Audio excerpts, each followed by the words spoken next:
Hello, everyone. My name is Tan. Welcome back to another session of Kumi Now. I hope that everyone was able to make it to the memorial service last week, but we're back to our regular Kumi Now session.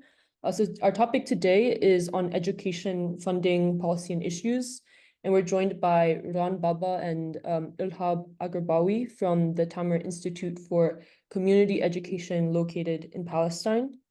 And so the first part of our meeting will be dedicated to our guests, but please stay around after they leave as we'll dedicate the rest of the time to turning our knowledge into action as we engage in advocacy for Palestine.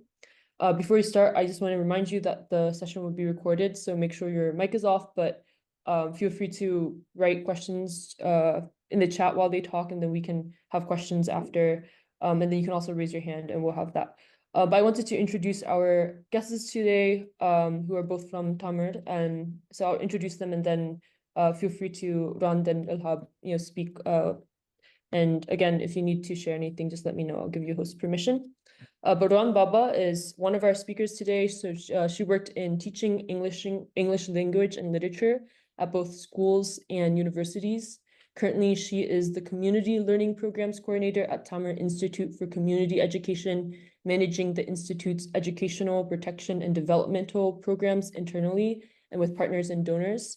Ms. Baba has also represented Tamer Institute at Bologna Children's Book Fair in 2023 and 2024. Our other speaker is Ilhab, who is the Mule Coordinator at Tamer with nearly a decade of experience in the Gaza Strip. Specializing in youth empowerment, education, child protection, and community engagement, he has successfully led and implemented many projects that address the challenges of marginalized communities. And I believe, Ilhab, you said you were joining us from Gaza. So it's a pleasure to have you both. And yeah, we look forward to hearing from you. Ladies first, so Rand, go ahead. Okay. Hi, everyone. Thank you for having us, Ihab and I.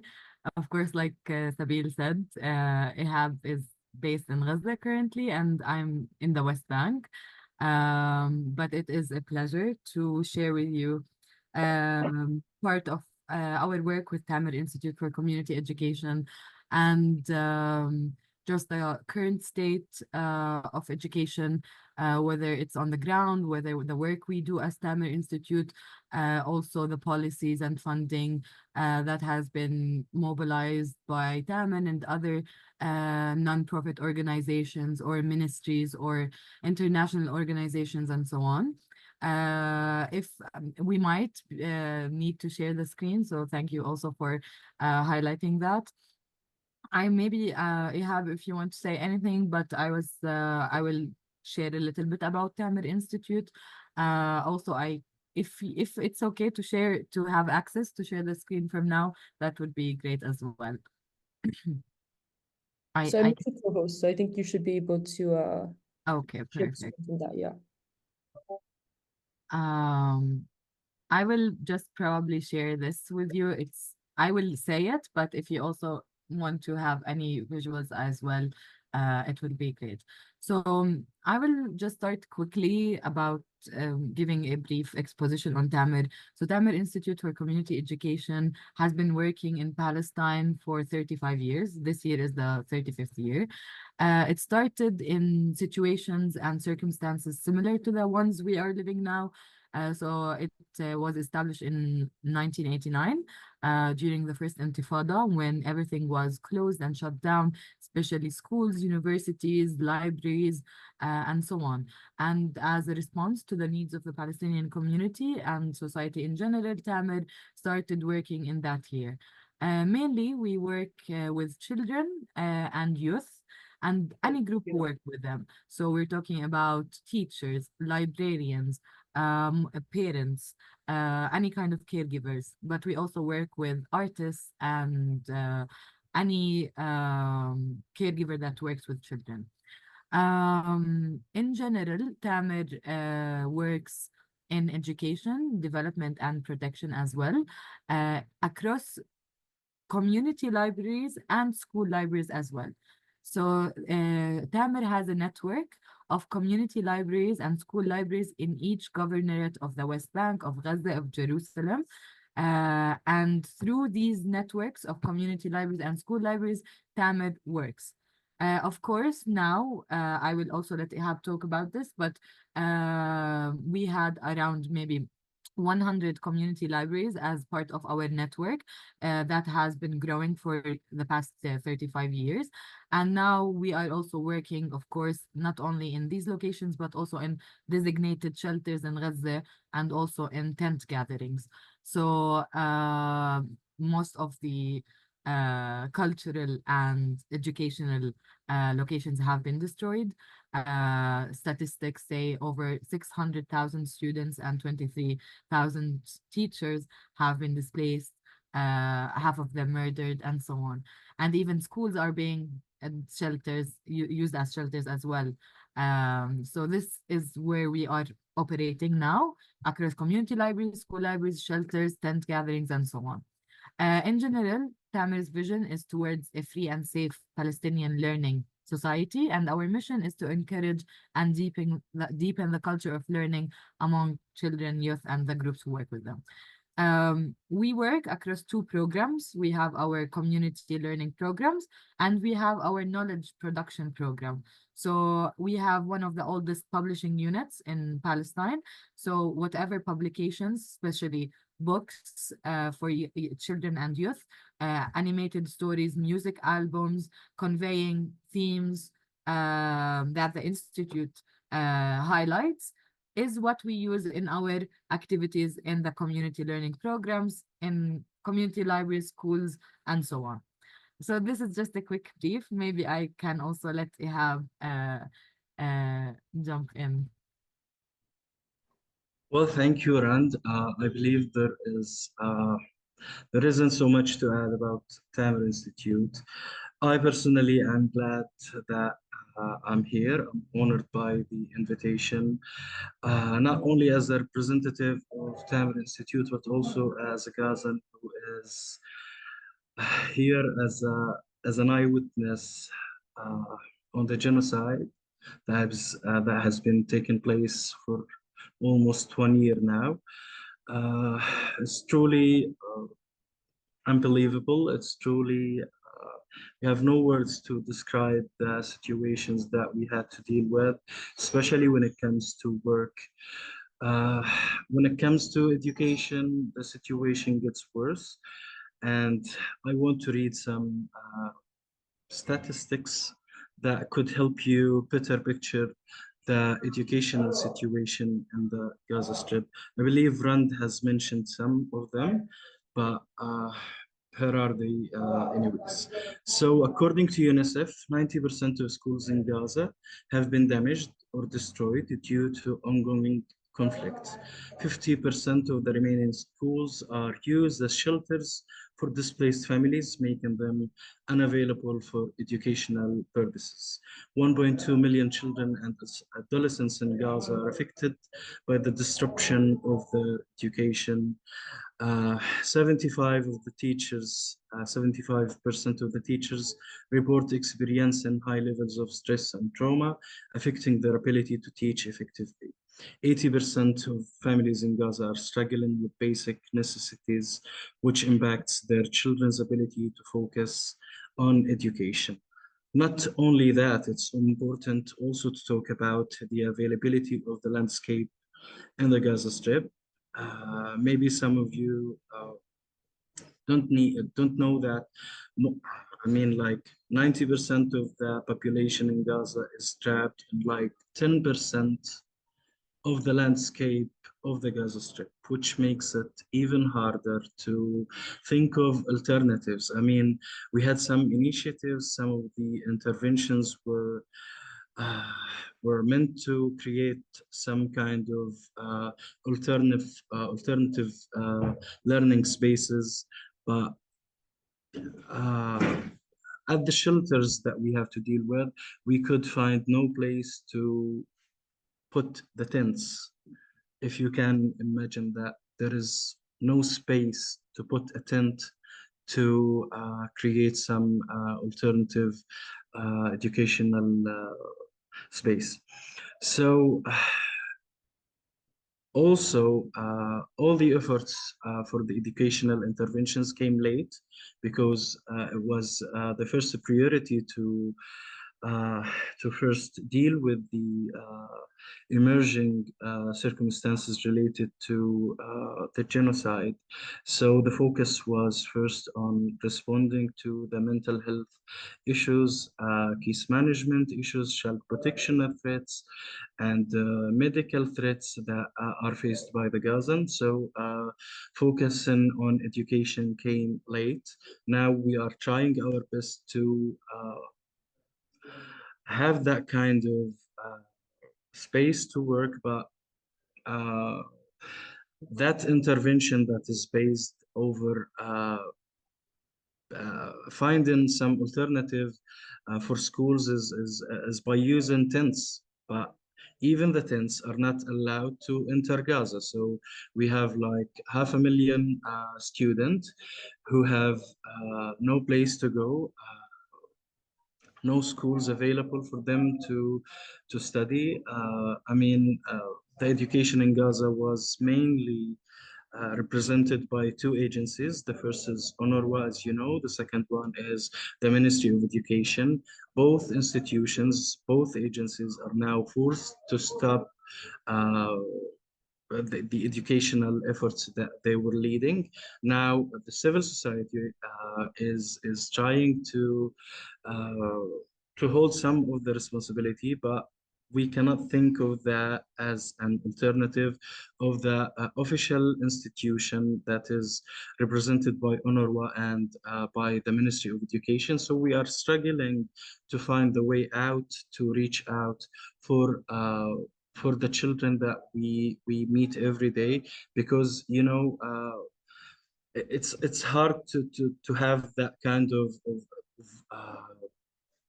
transforming the responsibilities from the official institution to the civil society organizations that has no ability to play that role because of the lack of resources, the lack of teachers, the lack of spaces. So it has totally stopped, and it has been since the 7th of October, and it's still ongoing.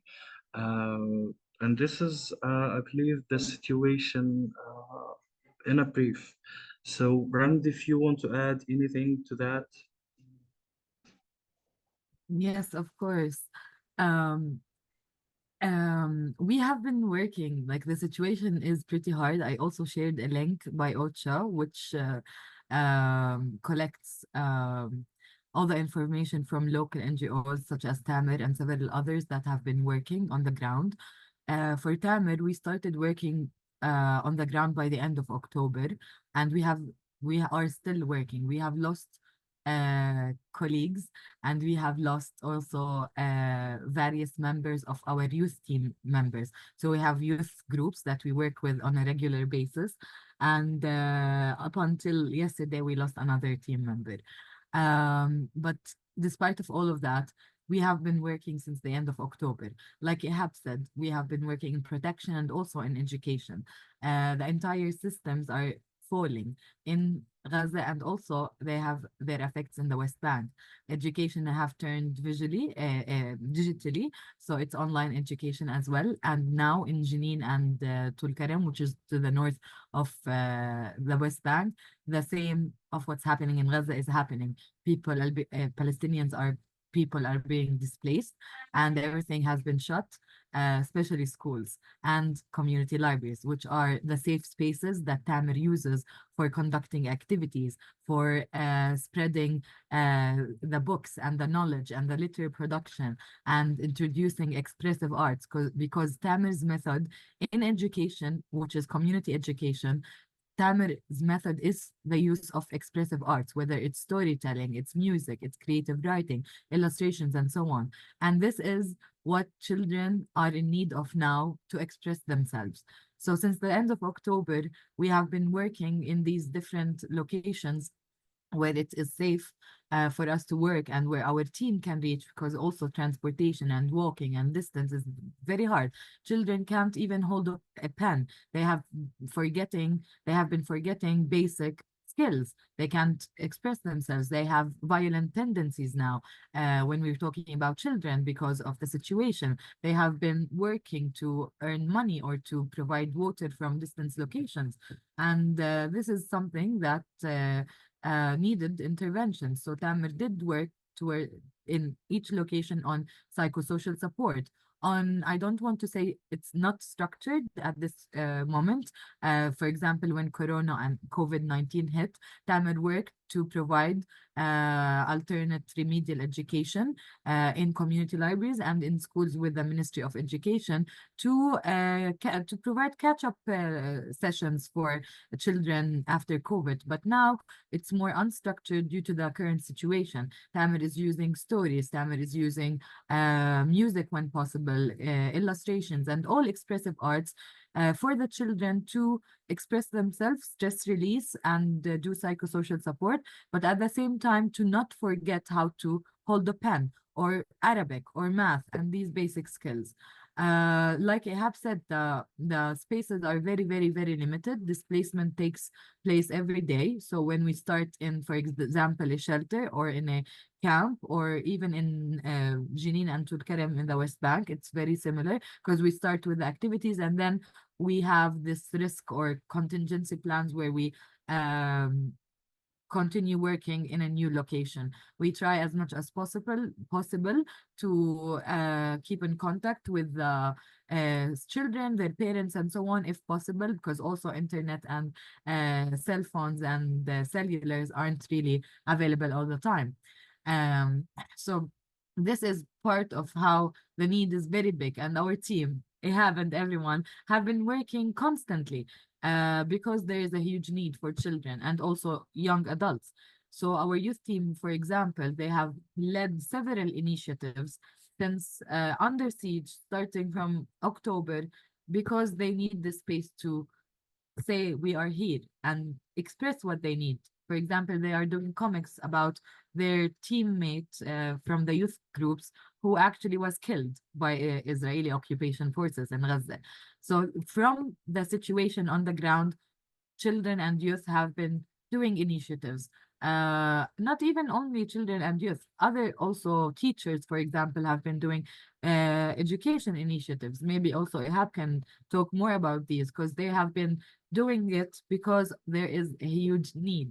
And Tamer supports these initiatives and builds on the use of expressive arts for education and for psychosocial support with the local community, because that is Tamer's approach in general. Maybe Ihab, if you want to talk about the the education initiatives or in general about these activities. Well, yeah, but first, let me say that I could use some translation help from you, Ran, because if you could see, and you surely could tell that English is not my first favorite language. So allow me to say some parts in Arabic, and my colleague Rand could do the translation. Uh, well, to have a deeper understanding of Tamer Institute, which aims at creating a better and a safe learning space for the Palestinian community in Palestine. Tamer focuses and targets the Palestinian social fabric, which with high focus on children and youth as uh, change factors that could play a huge role in the future and the coming future.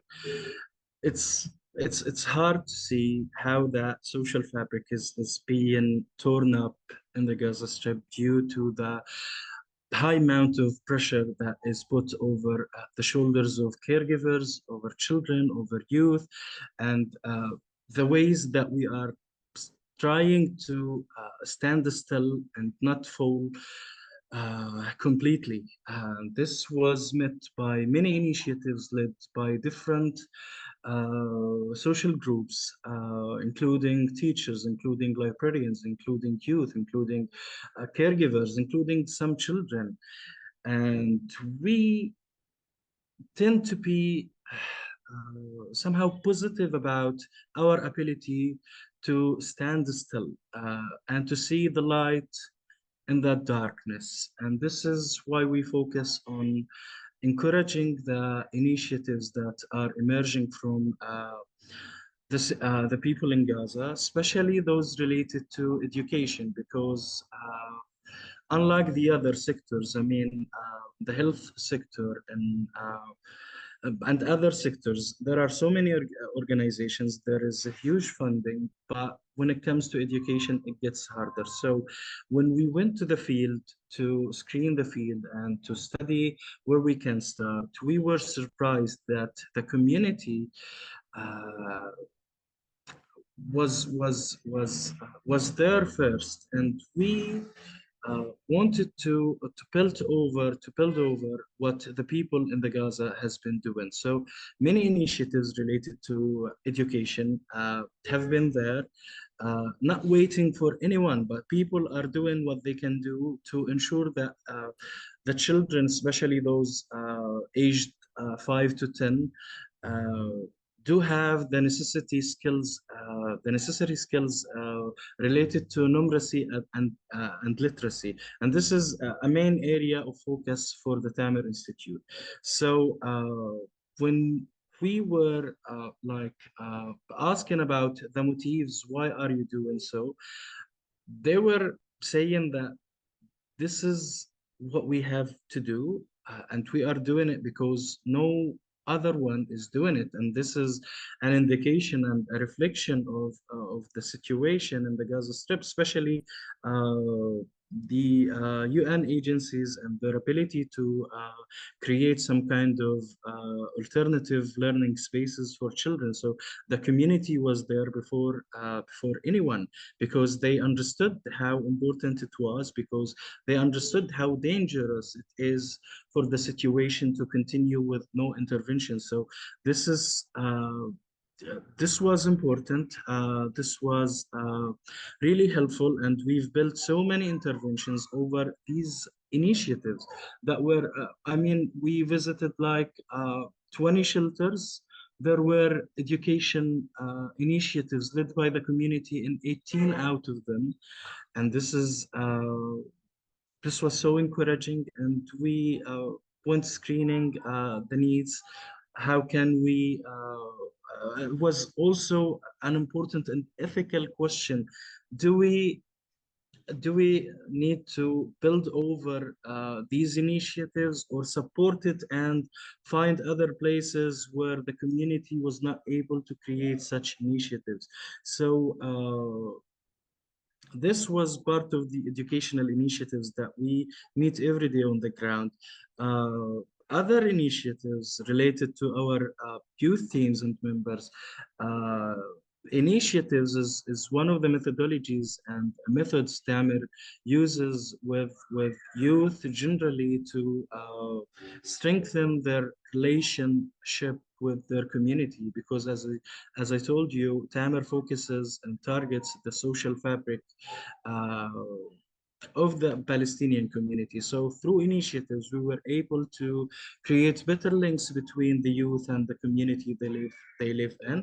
That continued spontaneously, because we were I wouldn't say surprised, but we were very encouraged by our youth who were leading initiatives out of their own. They were like collecting children in the shelters and try to do some PSS activities through the methods that they learned at Tamer, especially at uh, with the use of expressive arts. So I don't know where exactly I could add, because if you live in Gaza, you see so much, and it's overwhelming. It's so much to share, and I don't know, Rand and Sabil, if you can, Sabil, I mean, if you have some questions, any questions that could direct our dialogue, I believe this is going to enrich the meeting. Yes, we can open up questions in the Q&A if anyone has any. I think someone already had a question, but Rand had talked a little bit about it. But maybe Rand, you can also talk a little bit more also about initiatives maybe that happened before in Jenin and Dakaram and all these other places that are currently under siege right now, and how that situation is affecting Tamer's programs as well. Oh, and Ted, I think, raised his hand, so let me. Yeah, of One course. point before Yes. moving back to Rand. One point, only one point, if you allow me. I mentioned the availability of space to build the safe learning spaces. We lack them, but to give you just an insight about the Palestinian society and the Palestinian community, uh, we live in tents right now because our houses and homes have been destroyed, and the tent is really small. It's not enough for a five members family, but uh, we were surprised that people wanted to host the educational activities inside their tents, and they wouldn't mind moving around from the tent until the session is over. And this is not only in education, but in all the other interventions, whether it's related to protection, whether it's related to any other sector. But this is a small insight about the community in Gaza. So, Rand, go ahead. Yes, of course. No, I can also continue on this because like parents and even children are coming up to us as well asking for help, especially in protection and now, like you have said, in education. So, like with the beginning of this genocide, parents didn't know how to interact with their children. They were approaching Tamer's coordinators, Tamer's case managers, Tamer's facilitators, Tamer's librarians, asking for help, how to interact with their children, whether it's because of violence issues or lack of expression, lack of basic necessities, like Ihab said, and nowhere is safe. So Tamer tries its best to find this safe location, even in, like Sabil said, in Jenin and Tulkarem. Jenin currently is still under the invasion of the Israeli occupation forces. Tulkarem, it has two camps, the Tulkarem camp and the Nur Shams camp. Tulkarem, I think the invasion stopped, but it has destroyed the infrastructure, and no, the children can't even reach the schools. And in the West Bank, we're about to start with the school year. So even the efforts with the Ministry of Education, like I said, in Gaza, the systems are collapsing. So there are efforts from local organizations like Tamer, from UNRWA, UNICEF, and so on. But also there is something called the task forces within the education cluster, which is led by UNICEF and ECHO and other international organizations. And Tamer is part of these education clusters. So, for example, one cluster is for SLS. SLS is a concept that, like Ihab said, it's safe learning spaces, which is usually in tents or in schools because there are no other places, but there is a need for education. Even parents are asking for tutoring now because there are no schools, there are no other options. So when they contact us, we do the activities. And when we find education initiatives, we build on them and we collaborate with the initiatives. So these are task forces that are led by that like several organizations are part of. So Tamer is always keeping up with this. It is also happening in like the education forces are across Palestine. So you have one for psychosocial support, where we also Tamer provided its knowledge production, such as its books, its manuals, and its music albums for the use of, for example, when there's no internet and so on. So we are part of this, and there have been efforts, for example, to create the SLS. This is a new term, which is safe learning spaces, whether they are in schools, whether they are in tents, like you have said. We are definitely supporting this and working on this with the children, especially those in grades 1 to 6, because these are the children who were affected by COVID, and we're working with them. and then they were affected by the genocide in 2021, the Sheikh Jarrah incident, the genocide on Gaza, then everything that happened in 2023 in Nablus and the north of the West Bank, and also what's happening now. So all of these, Tamer has been working from the local community, from being part of the education clusters, whether it's the personnel cluster, and the forces, I mean, in the education cluster. So part of the initiatives, like I said, we work in shelters, tents, community libraries, and school libraries, and there are initiatives that we support everywhere. So I would like to also, I will share in a bit. I would want to talk about this initiative that was actually led by our youth team. So we have youth teams in each governorate, so it's in each city in Palestine. And after the displacement, most of the youth teams are now displaced in one place in Gaza. And in the West Bank, they can't even travel because of the movement restriction.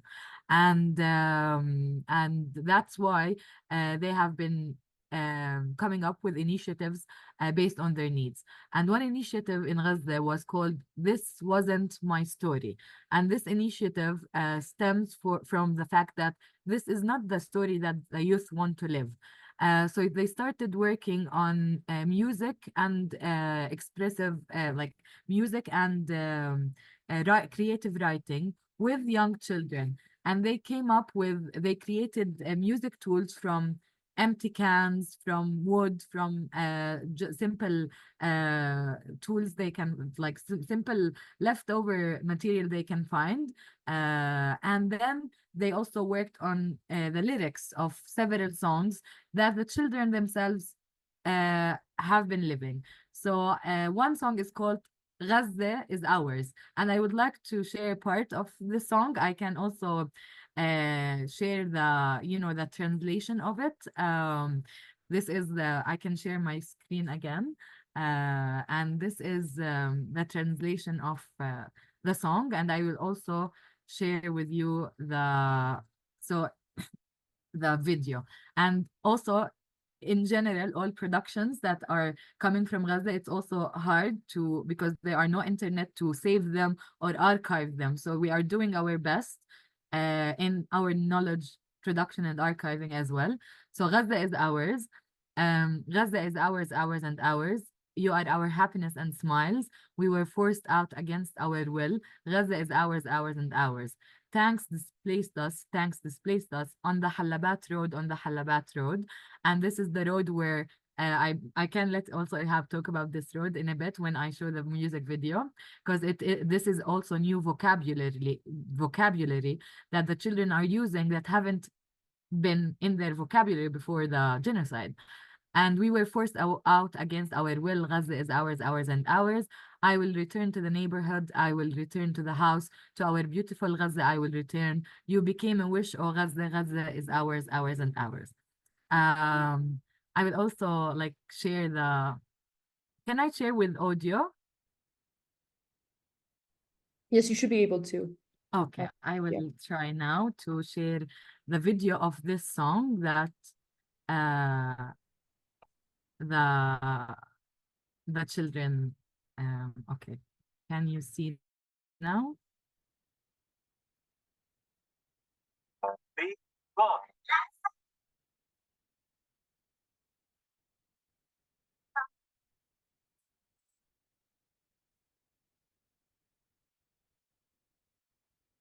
I think aren't able to hear the audio anymore for some reason.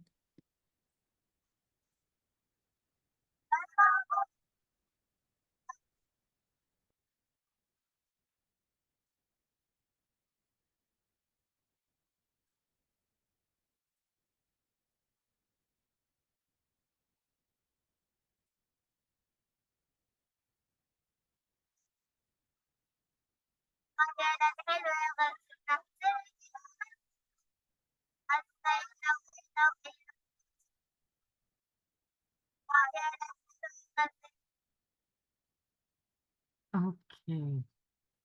So even in the video, you can hear the zannane. I'm not really sure what it's called in English, but it's like a surveillance military small airplane. I'm not sure Ihab, if there's a name for it in English. It's called the Zannane, and it's non-stop. So even even you can hear it in the music video in It's the called a drone. yeah, exactly. Um, so like I said, this is one of the initiatives, and we're doing as well psychosocial support with expressive arts. So we have sessions every day. Our team has definitely increased. We have been distributing kits, also whether it's emergency, recreational, or educational kits when it's we are able to find the whatever product or it is, or with our partners in various fields. When they procure, we also distribute, and we have worked across 100 shelters in Gaza. And we also distribute kits in the West Bank, especially in the north of the West Bank currently. And a very big part of Tamer's work is for the past 30 years is Tamer's national reading campaigns. And like this is something that Tamer has been doing for years, and it's something that people and children and parents and caregivers and librarians wait for. So our national reading campaign takes place usually in April. And this year was very different, even with the preparations. But we decided to actually do and conduct our national reading campaign. And I can share again the poster we chose. I also can let Ihab talk about this. And our slogan for the campaign was also taken from a poet from Gaza. And like this poster represents the reality of what children are living during in Palestine. So I think you can see my screen now. So this is the poster, if you can see it. This is our poster. And our slogan is, like I said, from a poet in Gaza. It says, "It went away, the sound of warplanes, as children replaced it with their kites in a tomorrow of rising homes filled with children." So I will zoom in and maybe let Ihab talk a bit about also our campaign, the kites, and yeah, Well, because this is very emotional because our campaign is yeah. something we prepare for months every year, to be honest. And even before the genocide, like Ihab is in Gaza and I'm in the West Bank. So even before, I can't really see Ihab unless it's on Zoom or on the Yeah, phone. we've never met actually. We've never met. We've been working together for years, but we've never met. And this is the case with almost all Palestinians.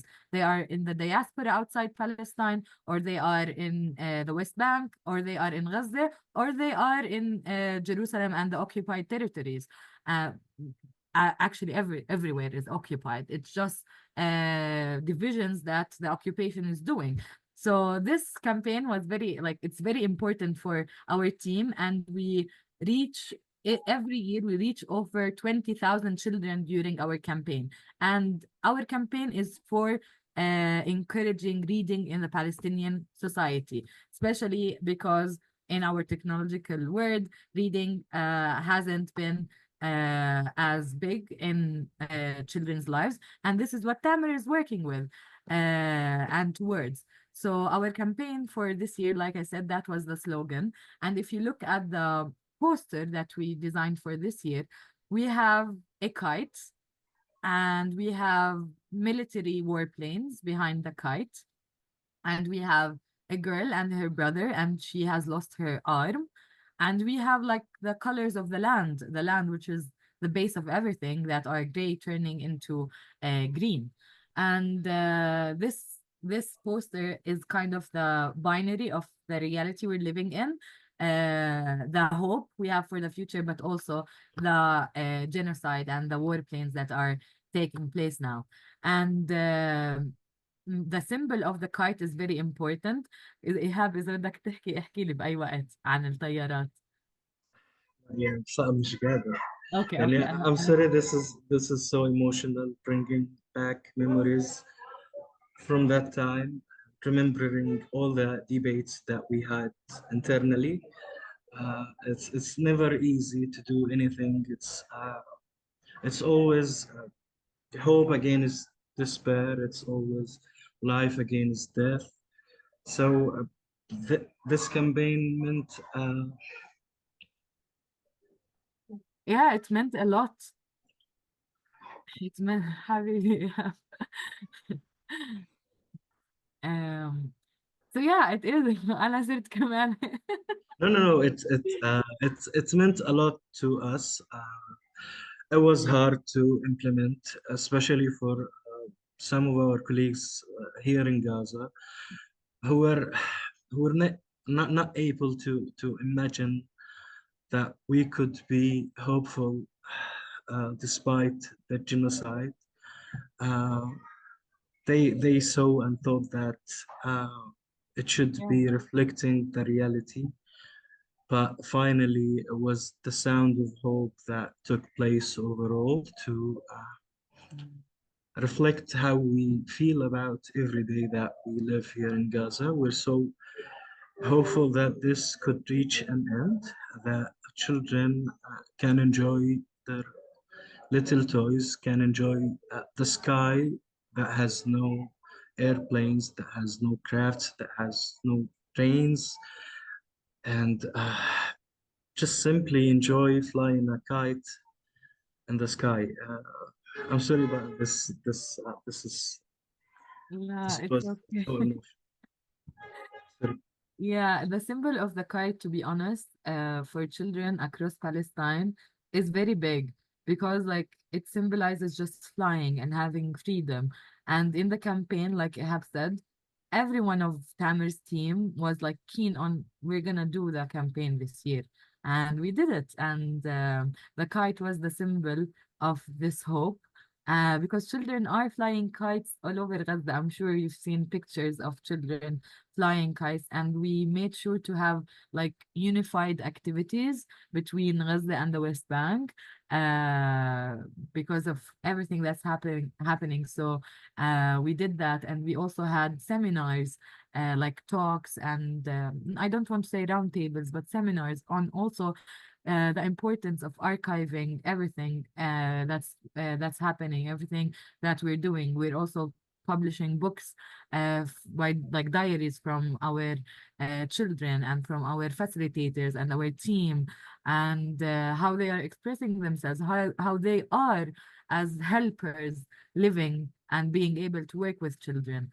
And the kite, like I said, was a very important symbol.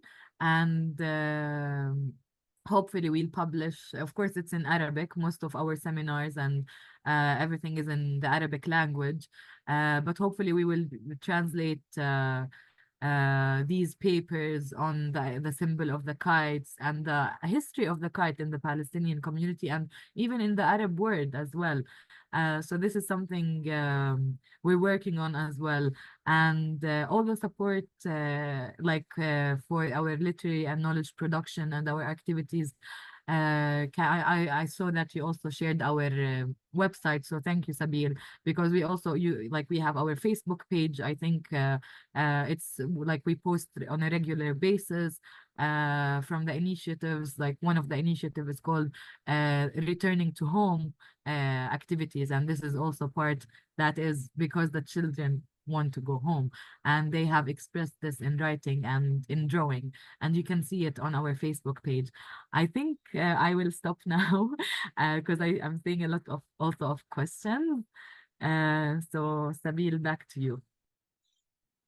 Yeah, thank you so much for sharing this. I can hear the heaviness and heartbreak in both of your voices. So I don't have any words to give you guys hope or comfort you, but I think there's a lot of messages in the chat just thanking you guys and for all that you're doing and even taking the time to, despite the situation, just to speak to us.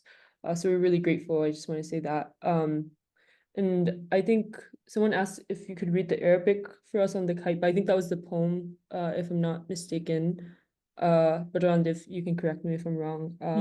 Yeah. So So we do have the poster on our website and also on our Facebook page, but I think it's in Arabic. So the translation is this, the one I showed you guys. So it says, and the poet is Nasser Rabah. He's a poet from Gaza. So it says, it went away. It's like an excerpt from the poem. So it says, it went away. The sound of warplanes as children replaced it with their kites in a tomorrow of rising homes filled with children. Because, like I said, kites have been a symbol for children in Palestine for a while. And this is like the translation of what is inside, like, of what is here inside the poster. And you know what is Oh, ironic about it is that the poet wrote it back in 2011, Mm. and it was still working in 2024. So this is like a circle of violence that Mhm. has started but never stopped since then. And so is everything that we do. I remember joining Tamer Institute back in 2014. I was prior to the aggression in Gaza that took place in 2014. The tasks that I was doing back then kept popping in 2017 and 2019 and 2021 and now in 2024. And it seems like a circle that has no Mm. end. It was an emotional moment talking about that campaign, but it reflects somehow how hard it is to deal with an environment like the one we have here in Gaza. It's not easy to move at all towards anything that you plan.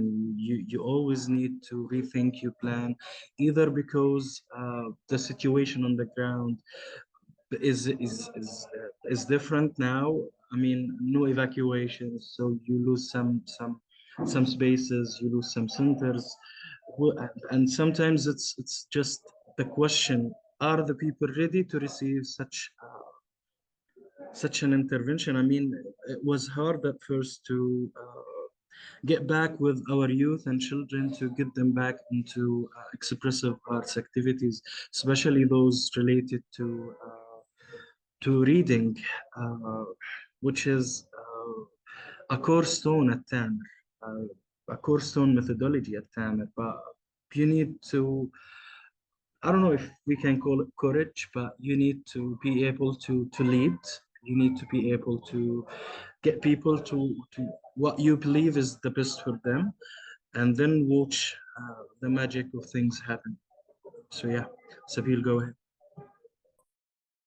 Thank you, Ilhab. I think Ted, you've been raising your hand for a while, so I apologize. If you have a question, yeah, feel free to ask. Yes, it's not so much a question.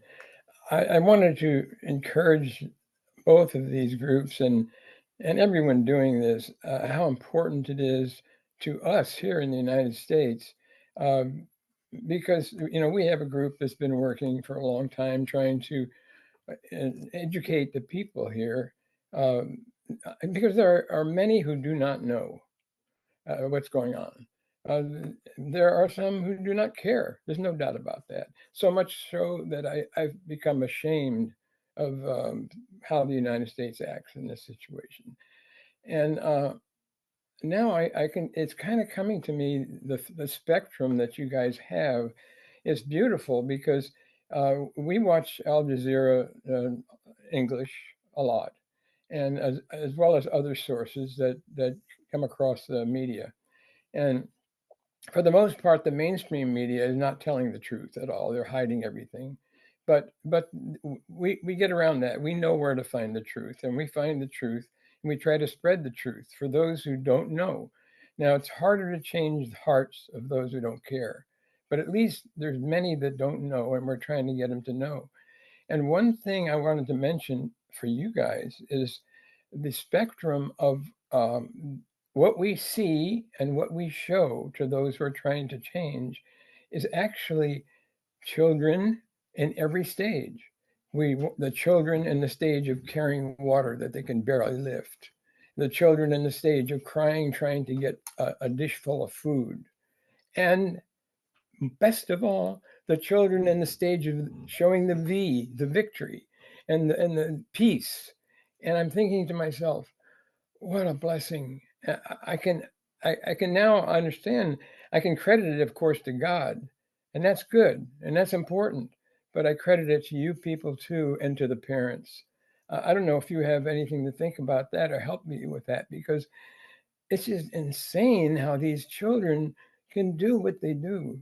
It breaks our hearts, and yet it makes us more want to dive in more to help.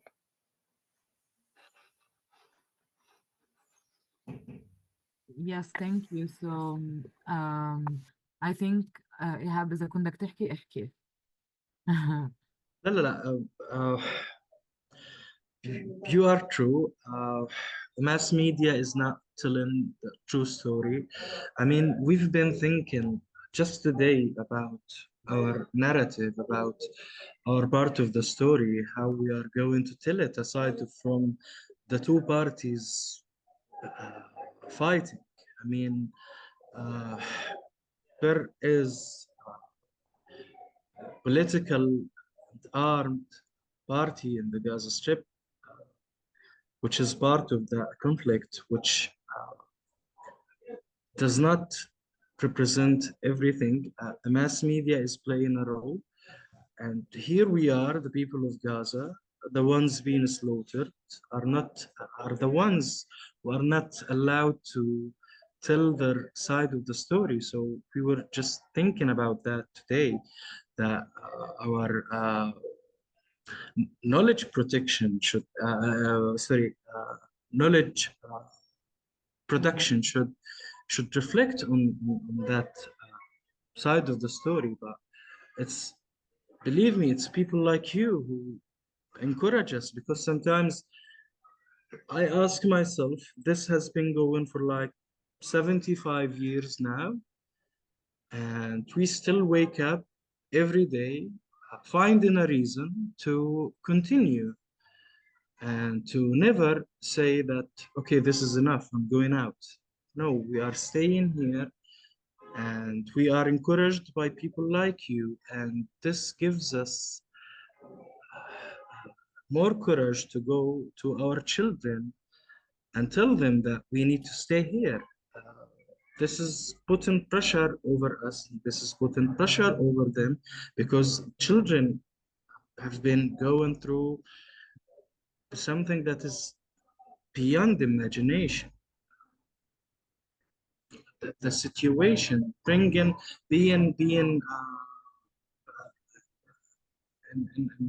internal labor. They are helping families, because some of the households have lost the father. So now it's the children who need to bring up everything, and we try to encourage them to express themselves and find decent platforms and decent kind of protection to help direct our narration, our side of the story. So it's people like you who encourage us to do so, and it's people like you who keep us going. So thank you.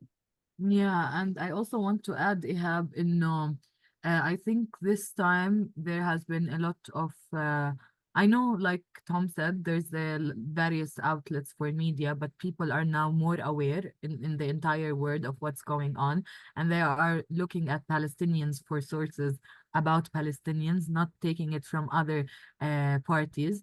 And the university students movement in the USA was something very big, and that did spark a light for Palestinians as well, because the youth are a very important part, not only in Tamer Institute's work, but also in the entire world. Like, for example, today in Birzeit University, one of the biggest universities in the West Bank, in Palestine also, the Israeli occupation sent out flyers mocking the university students with grades of terrorism and losing their futures as a mean of terrorizing them. So this is something that we deal with every day. And as a way to support, we as Tamer call for like this human solidarity, this shared values and humanity. We call for like the support of local organizations, of all Palestinian organizations, of our knowledge and literary production. Like Ihab said, we have posted, I shared our Facebook page and website. We have posted several calls for international and national artists to share their words or their drawings or their also on our website we have a donation link, and you can order the books that Tamer publishes as well. But this is also a part of preserving this history of what is happening, and we try our best because like Ihab said, every day something is happening, every day something is changing. Yes, we work in every city in Palestine, and it is very rapid, the pace is very quick, and our team is amazing. Even our partners, yes, we do work with international partners who also support this. At the beginning of the war, some funding for education or protection was paused, and this some of it has resumed. But also, it is very important to raise awareness on these kind of education funding, and realizing that it is not also always labeled as terrorism. So this is very important in terms of funding, or in terms of narrative, or in terms of publishing, whether it's writing, whether it's music, whether it's any kind of expressive arts. And this is part that, like, as Tamer, we really are grateful for people and like people like you, and for example, like our partners and people who understand the reality and share it. Because without it, definitely this genocide opened many eyes and raised awareness, like Tom said, but it still needs more, because the university student movement was big, and so many things were definitely changing into the this level of awareness. But also, it's very important to go directly to people who hold the power, to, like, for example, in the US, to people who are in the, for example, Senate, or any people in each state that can actually make difference, whether it's in policies for education, for protection, for funding policies, especially for local organizations like Tamer, because Tamer is local, as a local organization that is working on the ground. Not every international organization is working in the ground, especially in these times of emergencies, and everything is done through Tamer. And this is like Tamer's work, also through the network of community libraries, school libraries, shelters, and so on, because the very important and basic core of the work is the local community, and for the children and for the young adults and so on. So it is very important to raise awareness, solidarity, share, even share with Tamer, and share what we post, and share what you guys write and do, and so on, and go to your near any kind of formal governmental body that can actually advocate for children, because we are documenting and archiving and working on producing the songs and collecting the books that have the diaries of our team, our children, and how they are thinking, and how they are tired of waiting the entire day on a queue for water, and when the child reaches his turn, the water is done. So these are the things that need to be documented, and the support, like Tamer is always open for support from this side, from like any kind of side to support Tamer, our team, and our local partners as well, that support us against everything that's happening. Yeah. Do you have any links to campaigns or anything that we can use to donate or support? Because I think someone I yes. think I can share our donation link. It is on the website, if I'm not mistaken. I will share it, but also I will share I would love to share our email, because everyone we are more active, I think, on the email as well. So this is the donation link, and also on the website you can find our books, and I can share with you these emails, so you can also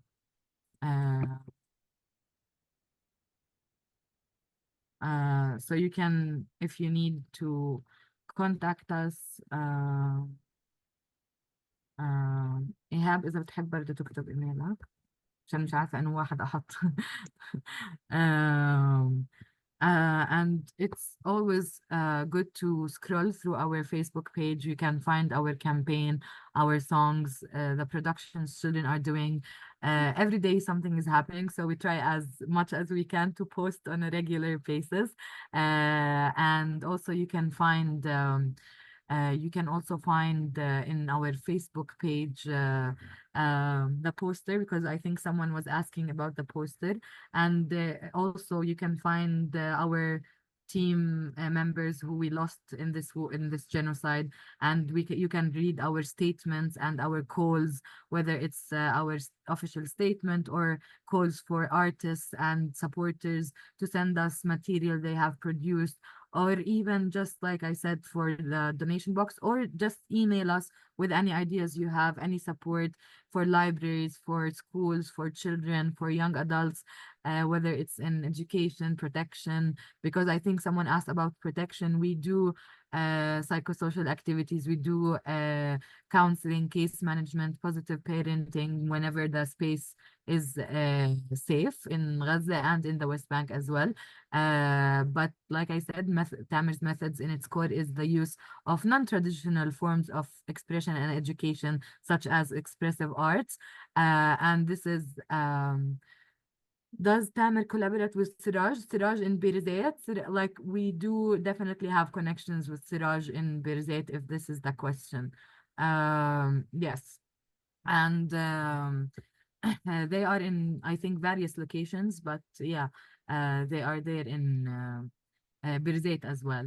So definitely email us if anything is needed. Also, we have most of things in English. If it's not on Facebook or the website, you can email us. And Sabil, I think, is great, and she can also help.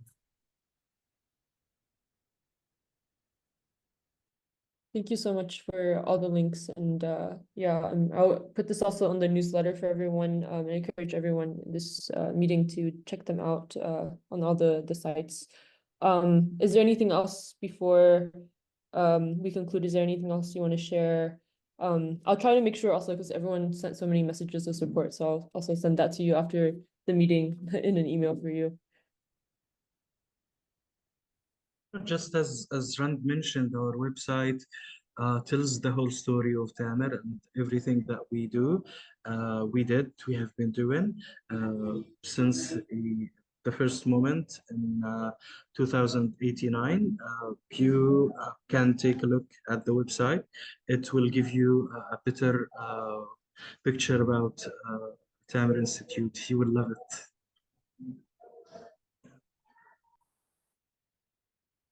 Thank you so much for being with us, and our hearts are with you. And we wish you all the hope and courage and strength. So thank you so much. And yeah, so we're at the end of the hour, so I don't think we have time so much for action today, but we can put the link from Kumi for actions for our audience to complete. And we have a few actions for Canada, UK, and then worldwide as well. So I'll just put that link down in case anyone missed it today.